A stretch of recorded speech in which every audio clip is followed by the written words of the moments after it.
वक्त हो गया एक छोटे से ब्रेक लेने का।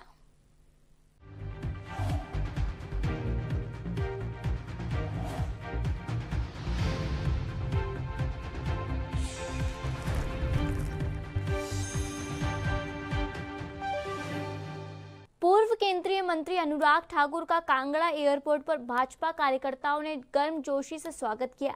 इस दौरान उन्होंने ममता बनर्जी पर निशाना साधते हुए कहा कि बंगाल की जनता उन्हें सत्ता से बाहर करने के लिए तैयार है।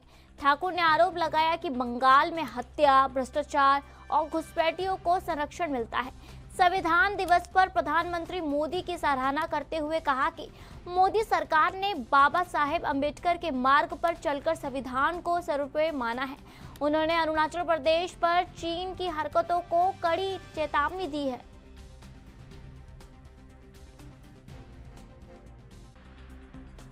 मुझे लगता है जिनको बंगाल की जनता हिलाने के लिए तैयार बैठी है, बाहर करने के लिए तैयार बैठी है और हार से पहले बौखलाहट ममता बनर्जी जी की साफ नज़र आती है।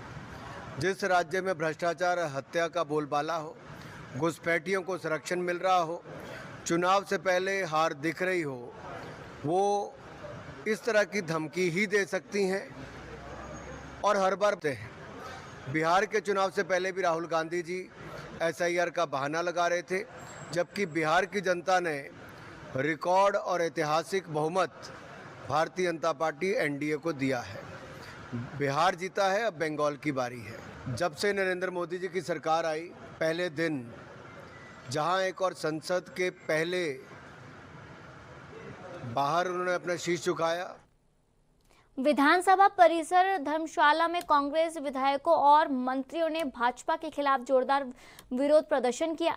कांग्रेस का आरोप है कि भाजपा कानून व्यवस्था पर सवाल उठाने की बात करती है, जबकि उसके विधायक ही नियम तोड़ने में शामिल है।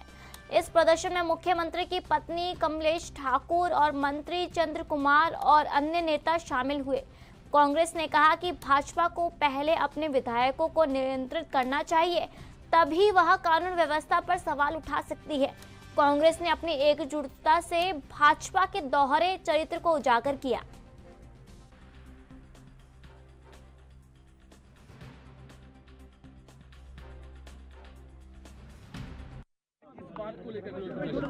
ये विरोध प्रदर्शन इसलिए है कि भाजपा कहती है कि कानून व्यवस्था का मामला हिमाचल में है। कानून व्यवस्था का मामला तो इनसे हो रहा है, बीजेपी पार्टी से, क्योंकि इनके बड़े बुजुर्ग नेता से लेके युवा नेता से लेके विधायक से लेके सारे के सारे यौन शोषण में उलझे हुए हैं। और इसके ऊपर भाजपा के जो नेता हैं उनके मुंह में ताला लगा हुआ, वो इस बारे में एक शब्द नहीं बोलते। सबसे बड़ा प्रॉब्लम जो लॉ एंड ऑर्डर का है, ये यौन शोषण का है और इनके पार्टी के अनेक पद जो अधिकारी हैं वो इसमें सम्मिलित है। इसका हम विरोध कर रहे हैं। सेट्टू राज्य कमेटी हिमाचल प्रदेश ने केंद्र सरकार द्वारा लगाए गए नारे 4 लेबर कोड के खिलाफ शिमला में जोरदार प्रदर्शन किया। पंचायत भवन से शुरू होकर रैली उपायुक्त कार्यालय के बाहर पहुंची, जहां मजदूरों ने नारेबाजी करते हुए इन कोड्स को वापस लेने की मांग की। सीटू प्रदेशाध्यक्ष विजेंद्र मेहरा ने इन लेबर कोड्स को मजदूर विरोधी करार देते हुए कहा कि ये श्रमिकों के अधिकारों, सुरक्षा और वेतन को कमजोर करेंगे। उन्होंने चेतावनी दी कि अगर सरकार ने लेबर कोड नहीं वापस लिया तो आंदोलन और उग्र हो सकता है।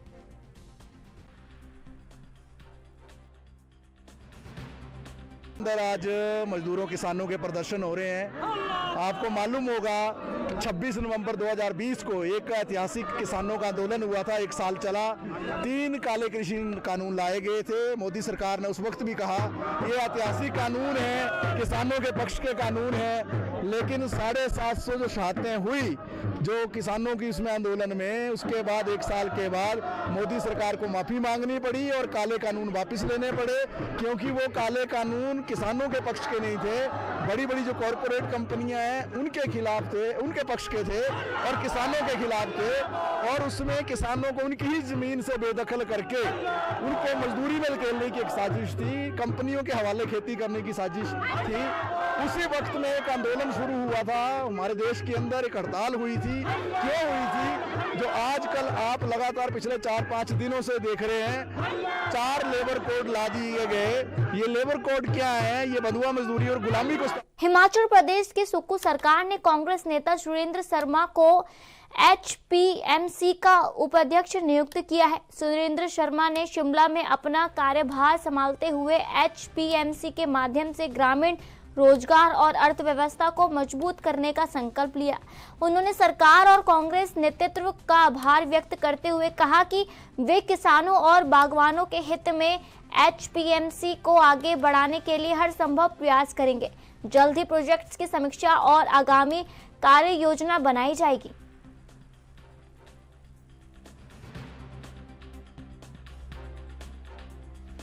आदरणीय कांग्रेस प्रेसिडेंट खड़गे जी का, हमारी सबकी संरक्षक हमारी नेता सोनिया गांधी जी, आदरणीय हमारे LOP राहुल गांधी जी, मेरी नेता प्रियंका जी, आदरणीय मुख्यमंत्री सुखविंदर सिंह सुक्खू जी, आदरणीय शैलजा जी और समस्त कांग्रेस नेतृत्व का मैं सबसे पहले तो धन्यवाद करता हूं। मैं धन्यवाद उन लोगों का भी करता हूं जो हमेशा सुख दुख में मेरे साथ खड़े रहे, मेरे को यहाँ तक पहुँचाने में जिन लोगों ने मदद की। मैं उन लोगों का भी धन्यवाद करता हूँ जो आज यहाँ पे शॉर्ट टाइम में, मैं बोल भी नहीं पाया, यहाँ पर आए, मेरे को विशेष दी। आप प्रेस वालों का भी मैं धन्यवाद करता हूँ कि आप लोग भी यहाँ आए, मेरे साथ मुखातिब हुए। रही बात HPMC को लेके, HPMC में जो वाइस चेयरमैन की कैपेसिटी में मैं कर पाऊँगा, मैं इसको आगे बढ़ाने के लिए हर तरह का अपने से हर संभव मेहनत करने की कोशिश करूँगा। इसको जितना है, क्योंकि बहुत सारे यूनिट्स है, प्रोडक्शन यूनिट है, प्रोसेसिंग यूनिट्स है, कोल्ड स्टोरेज है, इसके साथ साथ और आगे कॉरपोरेशन को बढ़ाने के लिए जो मैं वाइस चेयरमैन की कैपेसिटी में कर पाऊँगा, मैं वो सब काम करूँगा। वक्त हो गया एक छोटे से ब्रेक लेने का।